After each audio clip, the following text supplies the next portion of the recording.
श्री सद्गुरुनाथ महाराज की जय।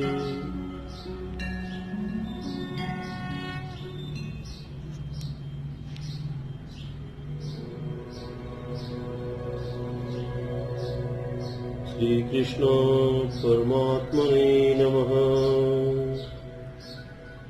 श्री कृष्ण गोविंद हरे मुरारी, हे नाथ नारायण वासुदेव।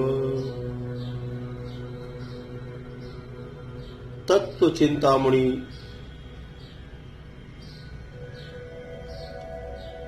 महात्मा किसे कहते हैं, इस विषय पर आज हम सभी श्रवण करेंगे। महात्मा शब्द का अर्थ और प्रयोग। महात्मा शब्द का अर्थ है महान आत्मा, यानी सबका आत्मा ही जिसका आत्मा है। इस सिद्धांत से महात्मा शब्द वस्तुतः एक परमेश्वर के लिए ही शोभा देता है, क्योंकि सबके आत्मा होने के कारण वे ही परमात्मा हैं। श्रीमद् भगवद गीता में भगवान स्वयं कहते हैं कि हम आत्मा गुहा केश सर्वभूताशय स्थितः। अध्याय संख्या 10 और श्लोक संख्या 20 में कि हे अर्जुन, मैं सब भूत प्राणियों के हृदय में स्थित सबका आत्मा हूं, परंतु जो पुरुष भगवान को तथ्य से जानता है, अर्थात भगवान को प्राप्त हो जाता है, वह ही महाआत्मा है, वही महात्मा ही है। अवश्य ही ऐसे महात्माओं का मिलना बहुत ही दुर्लभ है। श्री गीता में भगवान ने कहा है, अध्याय संख्या 7 श्लोक संख्या 3 में, मनुष्याणाम सहस्रेषु कश्चिदति सिद्धये यततामपि सिद्धानाम कश्चिन्माम वेत्ति तत्वतः। हजारों मनुष्यों में कोई ही मेरी प्राप्ति के लिए यत्न करता है, और उन यत्न करने वाले योगियों में ही कोई ही पुरुष मेरे परायण हुआ मुझको तत्व से जानता है। जो भगवान को प्राप्त हो जाता है, उसके लिए संपूर्ण भूतों का आत्मा उसी का आत्मा हो जाता है, क्योंकि परमात्मा सबके आत्मा है और वह भक्त परमात्मा में स्थित है। इसलिए सबका आत्मा ही उसकी आत्मा है। उसके सिवा सर्वभूतात्मा भूतात्मा श्रीमद् भगवद गीता के अध्याय संख्या 5 श्लोक संख्या 7 यह विशेषण भी उसी के लिए आया है। वह पुरुष संपूर्ण भूत प्राणियों को अपने आत्मा में और आत्मा को संपूर्ण भूत प्राणियों में देखता है। उसके ज्ञान में संपूर्ण भूत प्राणियों के और अपने आत्मा में कोई भेद भाव नहीं रहता। यस्तु सर्वाणि भूतान्य तत्मन्ययानुपश्यति सर्वभूतेषु चात्मानं ततो न बीजुगुप्सते, कि जो समस्त भूतों को अपने आत्मा में और समस्त भूतों में अपने आत्मा को ही देखता है, वह फिर किसी से घृणा नहीं करता। सर्वत्र ही उसकी आत्मदृष्टि हो जाती है, अथवा यूं कहिए कि उसकी दृष्टि में एक विज्ञानानंद घन वसुदेव से भिन्न और कुछ भी नहीं रहता। ऐसे ही महात्माओं की प्रशंसा में भगवान ने कहा है श्रीमद् भगवद गीता के अध्याय संख्या 7 श्लोक संख्या 19 में कि वासुदेव सर्वमिति स महात्मा सुदुर्लभ। सब कुछ वासुदेव ही है, इस प्रकार जानने वाला महात्मा अति दुर्लभ है। खेद की बात है कि आजकल लोग स्वार्थवश किसी साधारण से साधारण मनुष्य को भी महात्मा कहने लगते हैं। महात्मा या भगवान शब्द का प्रयोग वस्तुतः बहुत समझ सोच कर किया जाना चाहिए। वास्तव में महात्मा तो वे ही हैं जिनमें महात्माओं के लक्षण और आचरण हो। ऐसे महात्मा का मिलना बहुत ही दुर्लभ है। यदि मिल भी जाए तो उनको पहचानना तो असंभव सा ही है। महासत्संगस्तु दुर्लभो अगम्यो अमोघश्च, यह नारद सूत्र में है कि महात्मा का संग दुर्लभ, दुर्गम और अमोघ है। साधारणतया उनकी यह पहचान सुनी जाती है कि उनका संग अमोघ होने के कारण उनके दर्शन, भाषण और आचरणों से मनुष्यों पर बड़ा भारी प्रभाव पड़ता है। ईश्वर स्तुति विषयों से वैराग्य, सत्य, न्याय और सदाचार में प्रीति, चित्त में प्रसन्नता या शांति आदि सद्गुणों का स्वाभाविक ही प्रादुर्भाव हो जाता है। इतने पर भी बाहरी आचरणों से तो यथार्थ महात्माओं को पहचानना बहुत ही कठिन है, क्योंकि पाखंडी मनुष्य भी लोगों को ठगने के लिए महात्माओं जैसा स्वांग रच सकता है। इसलिए परमात्मा की पूर्ण दया से ही महात्मा मिलते हैं और उन्हीं की दया से उनको पहचाना भी जा सकता है। कहते हैं कि महात्माओं के लक्षण सर्वत्र समदृष्टि होने के कारण उनमें राग द्वेष का अत्यंत अभाव हो जाता है। इसलिए उनको प्रिय और अप्रिय की प्राप्ति में हर्ष शोक नहीं होता। संपूर्ण भूतों में आत्मबुद्धि होने के कारण अपने आत्मा के सदृश ही उनका सब में प्रेम हो जाता है। इससे अपने और दूसरों के सुख दुख में उनकी समबुद्धि हो जाती है और इसलिए वे संपूर्ण भूतों के हित में स्वाभाविक ही रत होते हैं। उनका अंतःकरण अति पवित्र हो जाने के कारण उनके हृदय में भय, शोक, उद्वेग, काम, क्रोध, लोभ, मोह आदि दोषों का अत्यंत अभाव हो जाता है। देह में अहंकार का अभाव हो जाने से मान बढ़ाई और प्रतिष्ठा की इच्छा तो उनमें गंध मात्र भी नहीं रहती। शांति, सरलता, समता, सुहृदता, शीतलता, संतोष, उदारता और दया के तो वे अनंत समुद्र होते हैं। इसलिए उनका मन सर्वदा प्रफुल्लित, प्रेम और आनंद में मग्न और सर्वथा शांत रहता है। महात्माओं के आचरण देखने में उनके बहुत से आचरण दैवी संपदा वाले सात्विक पुरुषों के से होते हैं, परंतु सूक्ष्म विचार करने पर दैवी संपदा वाले सात्विक पुरुषों की अपेक्षा उनकी अवस्था और उनके आचरण कहीं महत्वपूर्ण होते हैं। सत्य स्वरूप से स्थित होने के कारण उनका प्रत्येक आचरण सदाचार समझा जाता है।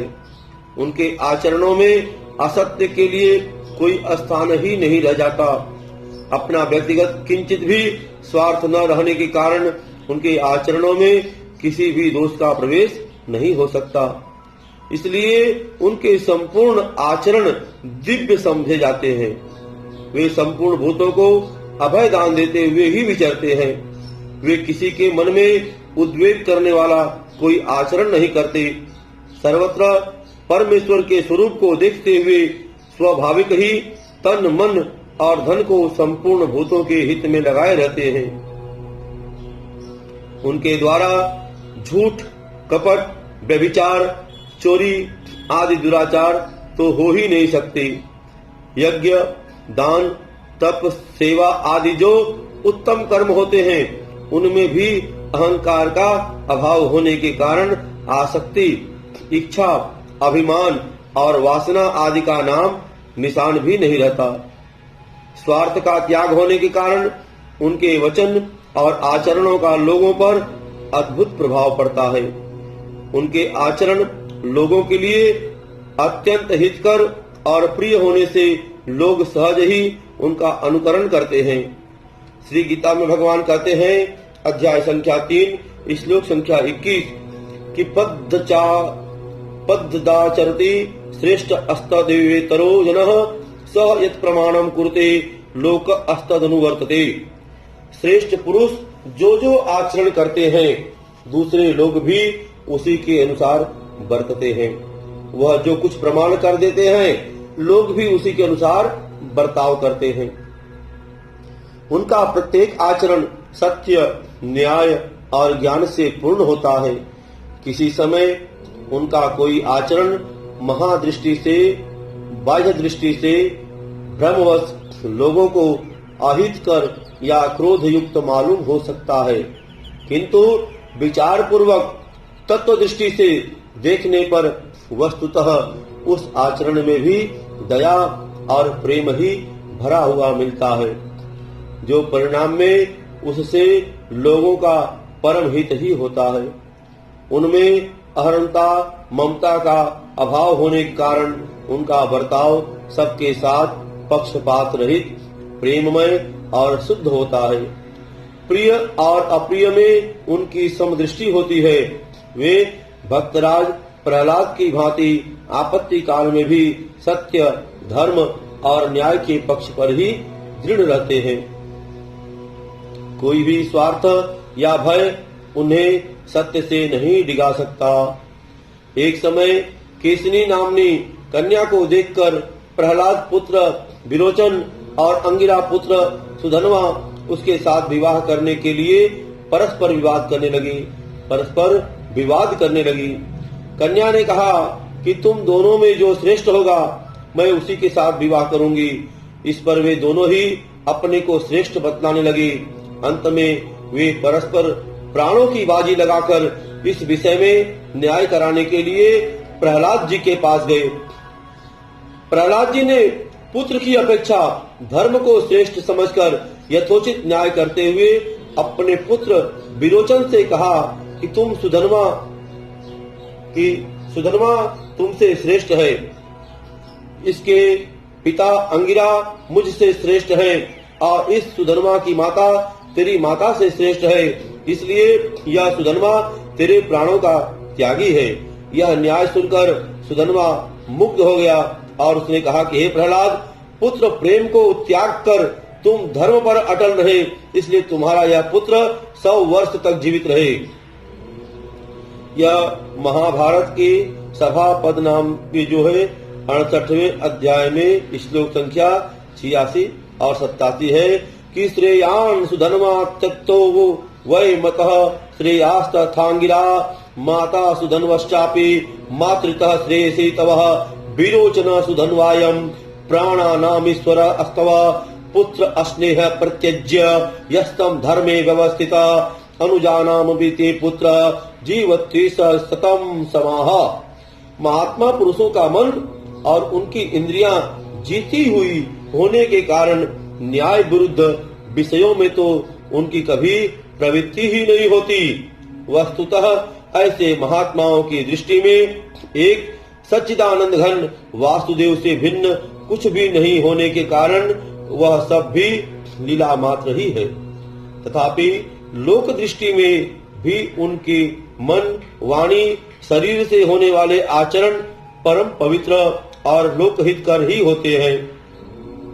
कामना, आसक्ति और अभिमान से रहित होने के कारण उनके मन और इंद्रियों द्वारा किया हुआ कोई भी कर्म अपवित्र या लोक हानिकर नहीं हो सकता। इसी से वे संसार में प्रमाण स्वरूप माने जाते हैं। महात्माओं की महिमा, ऐसे महापुरुषों की महिमा कौन बखान कर सकता है। श्रुति, स्मृति, पुराण, इतिहास, संतों की वाणी और आधुनिक महात्माओं के वचन इनकी महिमा से भरे हैं। गोस्वामी तुलसीदास जी ने तो यहाँ तक कह दिया है कि भगवान को प्राप्त हुए भगवान के दास भगवान से भी बढ़कर हैं कि मोरे मन प्रभु अस विश्वासा राम ते अधिक राम कर दासा। राम सिंधु धन सज्जन धीरा अचंदन तरु हरि संत समीरा। अशोकुल धन्य उमा सुनु जगत पूज्य सुपुनीत श्री रघुवीर परावन जही नर उपज विनीत। ऐसे महात्मा जहाँ विचरते हैं वहाँ का वायुमंडल पवित्र हो जाता है। श्री नारद जी कहते हैं कि तीर्थी कुर्वन्ति तीर्थानि सुकर्मी कुर्वन्ति कर्माणि सक्षा स्त्री कुर्वन्ति शस्त्राणि। वे अपने प्रभाव से तीर्थों को पवित्र करके तीर्थ बनाते हैं, कर्मों को सुकर्म बनाते हैं और शास्त्रों को सतशास्त्र बना देते हैं। वे जहाँ रहते हैं वही स्थान तीर्थ बन जाता है या उनके रहने से तीर्थ का तीर्थत्व अस्थायी हो जाता है। वे जो कर्म करते हैं वे ही सुकर्म बन जाते हैं। उनकी वाणी ही शास्त्र है अथवा वे जिस शास्त्र को अपनाते हैं वही सत्य शास्त्र समझा जाता है। श्रीमन्नारायण नारायण नारायण श्रीमन्नारायण नारायण नारायण श्रीमन्नारायण नारायण नारायण। शास्त्र में कहा है कि कुलम पवित्रम जननी कृतार्था वसुंधरा पुण्यवती च तेन अपार संवित् सुख सागरे अस्मिन् लीनं परिब्राह्मणीयस्य चेतः। जिसका चित्त अपार है,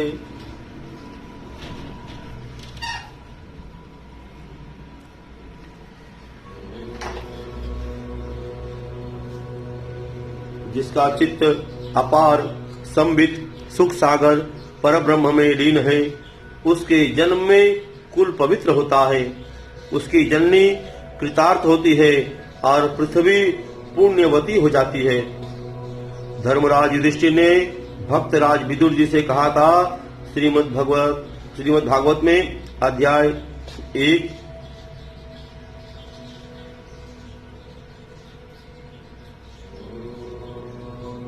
भवद्विधा भागवता अस्ति सबूता स्वयं विभो तीर्थी कुर्वन्ति तीर्थानि स्वान्त अस्तेन कदाभृता। श्रीमद् भागवत में स्कंद 1 में 13वें अध्याय में 10वां श्लोक। ये स्वामिन, आप सरीखे भगवत भक्त स्वयं तीर्थ रूप हैं। पापियों के द्वारा कलुषित हुए तीर्थों को आप लोग अपने हृदय में स्थित भगवान श्री गदाधर के प्रभाव से पुनः तीर्थत्व प्राप्त करा देते हैं। महात्माओं का तो कहना ही क्या है, उनकी आज्ञा पालन करने वाले मनुष्य भी परम पद को प्राप्त हो जाते हैं। भगवान स्वयं भी कहते हैं कि जो किसी प्रकार का साधन न जानता हो वह भी महान पुरुषों के पास जाकर उनके कहे अनुसार चलने से मुक्त हो जाता है। अन्ये त्वेवम जानन्तः श्रुत्वा अन्येभ्य उपासते ते अपि चातितर अन्येव मृत्यु श्रुति परायणा। श्रीमद् भगवद गीता अध्याय संख्या 13 में श्लोक संख्या 25। परंतु दूसरे इस प्रकार मुझको तत्व से न जानते हुए दूसरों से अर्थात तत्व को जानने वाले महापुरुषों से सुनकर ही उपासना करते हैं। वे सुनने के परायण हुए पुरुष भी मृत्यु रूप संसार सागर से निसंदेह तर जाते हैं। अब महात्मा बनने के उपाय। इसका वास्तविक उपाय तो परमेश्वर की अनन्य शरण होना ही है, क्योंकि परमेश्वर की कृपा से ही यह पद मिलता है। जैसे श्रीमद् भगवद गीता में भगवान श्री कृष्ण ने कहा है, अध्याय संख्या 18 श्लोक संख्या 62 कि त्वमेव शरणं गच्छ सर्वभावेन भारत तत्प्रसादात् परा शांति स्थानम प्राप्यस्मि शाश्वतम। कि हे भारत, सब प्रकार से उस परमेश्वर की ही अनन्य शरण को प्राप्त हो। उस परमात्मा की दया से ही तू परम शांति और सनातन परम धाम को प्राप्त होगा। परंतु इसके लिए ऋषियों ने और भी उपाय बतलाए हैं। जैसे मनु महाराज ने धर्म के 10 लक्षण कहे हैं कि धृति क्षमा दमो अस्तेय शौचमिंद्रिय निग्रह धृविद्या सत्यम क्रोधो दशकम धर्म लक्षणम। कि धृति क्षमा मन का निग्रह, अस्तेय, शौच, इंद्रिय निग्रह, बुद्धि, विद्या, सत्य और अक्रोध, ये 10 जो है धर्म के लक्षण है। महर्षि पातंजलि ने अंतःकरण की शुद्धि के लिए, जो कि आत्म साक्षात्कार के लिए अत्यंत आवश्यक है, एवं मन को निरोध करने के लिए बहुत से उपाय बतलाए हैं। जैसे मैत्री, करुणा, मुदितोपेक्षाणाम, सुख दुख, पुण्य अपुण्य विषयाणाम, भावना का अस्थिता प्रसादनम, कि सुखियों के प्रति मैत्री, दुखियों की प्रति करुणा, पुण्यात्माओं को देखकर प्रसन्नता और पापियों के प्रति उपेक्षा की भावना से चित्त स्थिर होता है। अहिंसा, सत्य, अस्तेय, ब्रह्मचर्या, परिग्रह, यमा, शौच, संतोष, तपः, स्वाध्याय, अस्वर, प्रणिता, दाना, नियमा।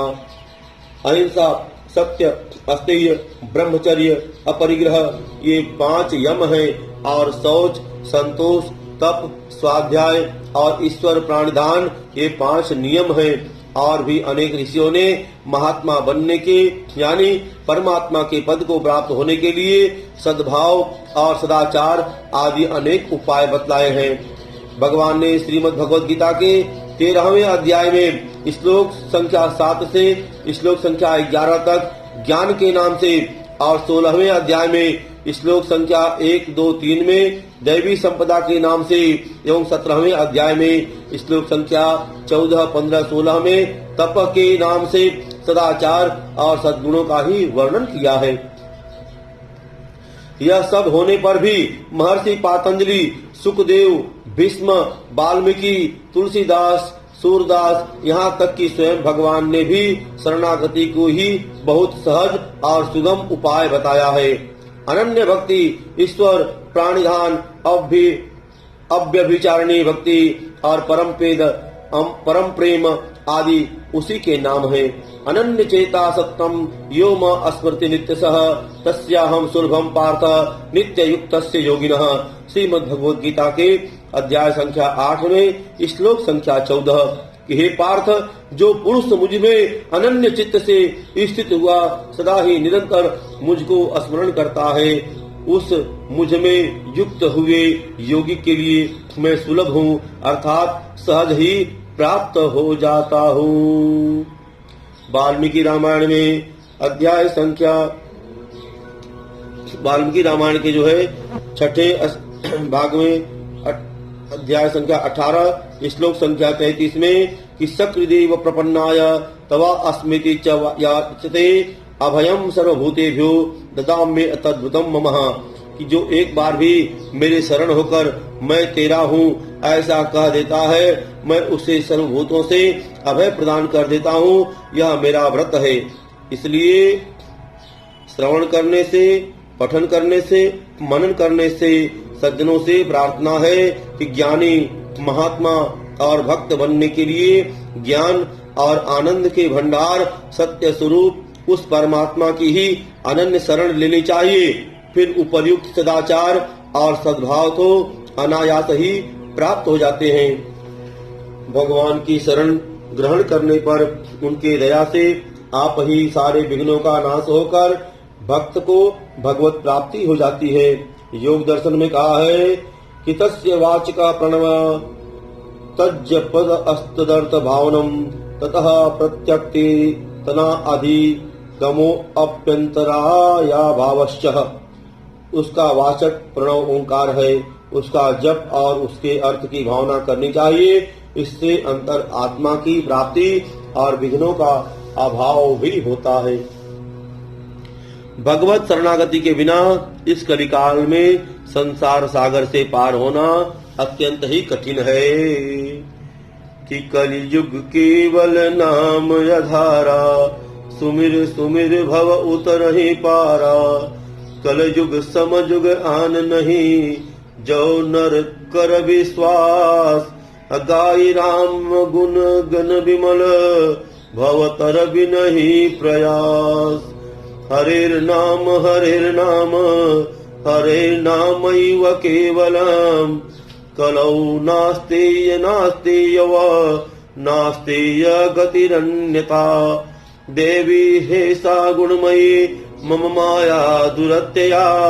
मामेव ये प्रपद्यन्ते माया में ताम तरंति ते। कलयुग में हरि का नाम केवल हरि का नाम ही उद्धार करता है। इसके सिवा अन्य उपाय नहीं है, क्योंकि यह अलौकिक अति अद्भुत त्रिगुणमयी मेरी योग माया बड़ी दुस्तर है। जो पुरुष निरंतर मुझको ही भजते हैं वे इस माया को उल्लंघन कर जाते हैं, यानी संसार से तर जाते हैं। हरि माया कृत दोष गुण बिनु हरि भजन न जाय। भजहि राम तजि काम सब अस विचार मन माय।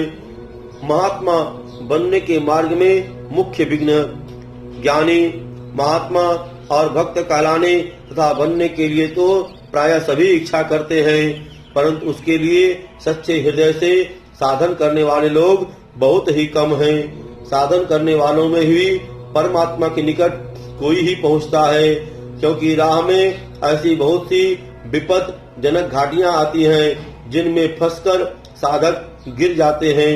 उन घाटियों में कंचन और कामनी ये दो घाटियां बहुत ही कठिन हैं, परंतु इनसे भी कठिन तीसरी घाटी मान बढ़ाई और ईर्ष्या की है।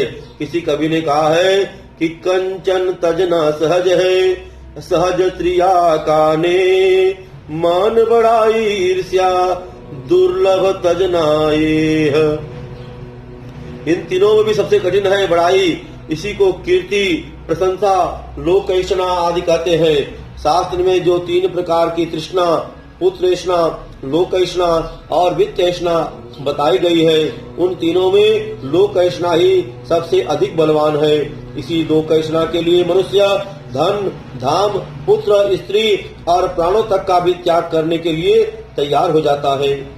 जिस मनुष्य ने संसार में मान बढ़ाई और प्रतिष्ठा का त्याग कर दिया वही महात्मा है और वही देवता है और ऋषियों द्वारा भी पूजनीय है। साधु और महात्मा तो बहुत लोग कहलाते हैं, किंतु उनमें मान बढ़ाई और प्रतिष्ठा का त्याग करने वाला कोई बिरला ही होता है। ऐसे महात्माओं की खोज करने वाले भाइयों का इस विषय का कुछ अनुभव भी होगा। हम लोग पहले पहल जब किसी अच्छे पुरुष का नाम सुनते हैं तो उनमें श्रद्धा होती है, पर उनके पास जाने पर जब हमें उनमें मान बढ़ाई, प्रतिष्ठा दिखलाई देती है, तब उन पर हमारी वैसी श्रद्धा नहीं ठहरती जैसी उनके गुण सुनने के समय हुई थी।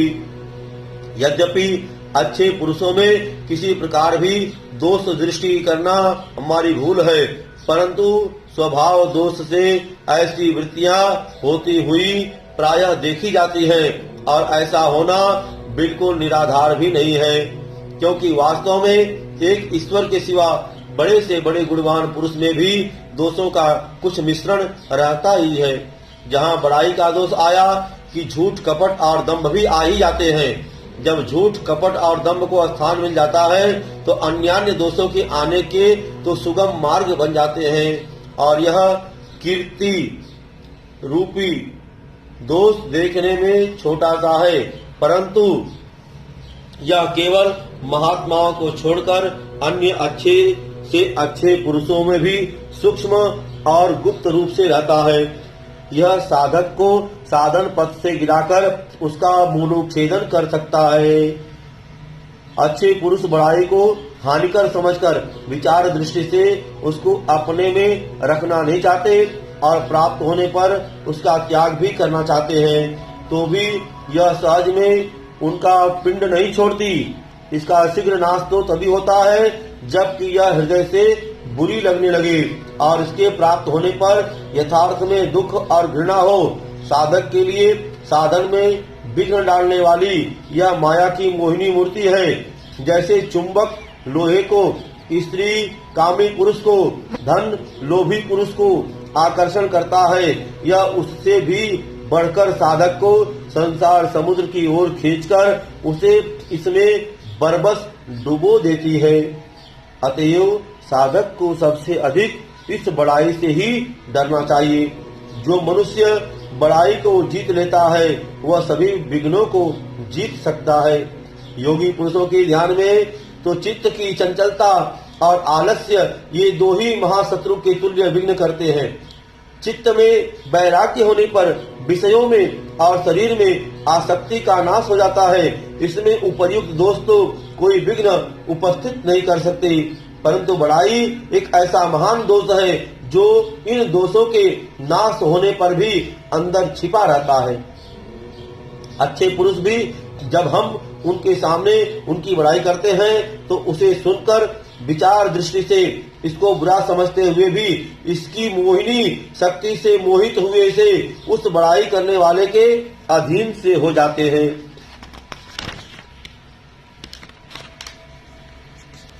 विचार करने पर मालूम होता है कि इस कीर्ति रूपी मोहिनी शक्ति से मोहित न होने वाले वीर करुणों में कोई एक ही है। कीर्ति रूपी मोहिनी शक्ति जिनको नहीं मोह सकती वही पुरुष धन्य है, वही माया के दासत्व से मुक्त है, वही ईश्वर के समीप है और वही यथार्थ महात्मा है। और यह बहुत ही गोपनीय रहस्य की बात है जिस पर भगवान की पूर्ण दया होती है, या यो कहे जो भगवान के दया के तत्व को समझ जाता है वही इस कीर्ति रूपी दोष पर विजय पा सकता है। और इस विघ्न से बचने के लिए प्रत्येक साधक को सदा सावधान रहना चाहिए। यह मान बढ़ाई जैसे लड्डू हम खाते हैं और हमें पता होता है कि लड्डू जो है बड़ा मीठा होता है, यह मिष्टान्न भोजन है। अगर यह पता लग जाए कि इसमें किसी ने जहर मिलाया है और यह इस लड्डू के अंदर जहर है, तो पहले हमारा ध्यान जहर की तरफ जाता है, ना कि उस लड्डू और लड्डू के मिठास की ओर जाता है।